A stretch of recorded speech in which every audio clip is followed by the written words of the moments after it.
good evening. Magluto ako ngayon ng patola, ginisang patola na may sotanghong. So, ayan yung chicken ball, then garlic, onion, yung hipon, and yung ginger, luya. Ayan siya. Igigisa ko muna ang bawang yan. Igigisa muna tayo. So, yan. Igisa ko muna yung luya. And bawang, sibuyas, nililisa muna ko. So, yan na ako. Irish Kitchen. Nagisa ko na yung luya, bawang, sibuyas. Then, ilagay ko yung yung hipon. Ilagay natin yung cheese. Hipon. And lagyan ko yan ng taktakan ko ng paminta. Takan natin siya ng paminta. Lagyan na natin yung paminta. Ngayon, naglalagay ako ng betchin. Lagyan natin yung betchin. Then, igisa ko lang siya. Igisa ko lang. Ginigisa ko siya. Lagyan na rin natin siya ng patis. Patis yung pang-alat ko sa kanya. Lagyan ko yung patis. Igisa ko lang. Pagkagisa ko yan ng bawang sibuyas, luya, tapos yung hipon, ilagay ko yung patola. Haluin ko lang.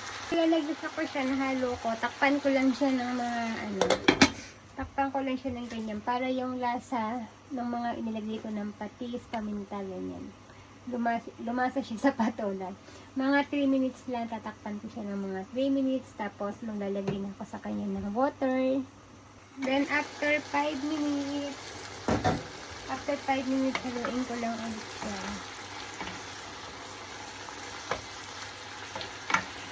Wow, yummy. Then, ilalagyan ko na siya ng water.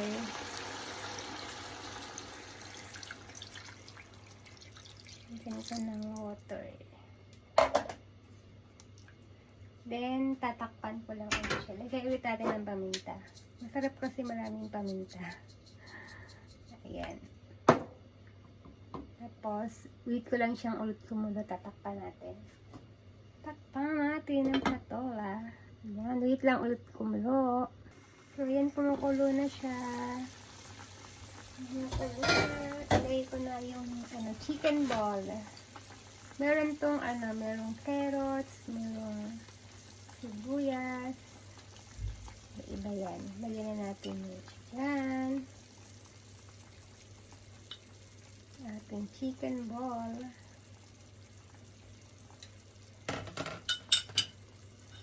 Yan, halo-halo lang natin. Wait ko lang siyang maluto. Patayin ulit natin para hindi masyado mahaba yung video. So, yan, luto na ang ating meatball. Ilalagay ko na ang sotanghong. Yung sotanghong na binabad ko siya sa tubig na mainit. Parang ang dami niya. Parang ang dami. Yay! Ayan na ang sotanghong. Lagyan na natin yung sotanghong.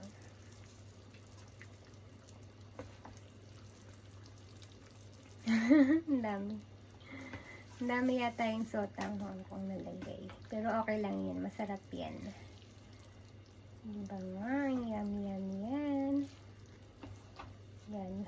Iyaan ko lang ulit siyang maluto yung sotanghong. I-upload natin ang cam. Yan. Luto na ang ating sotanghong. Kakain na si Irish Kitchen. Nagutom na ako.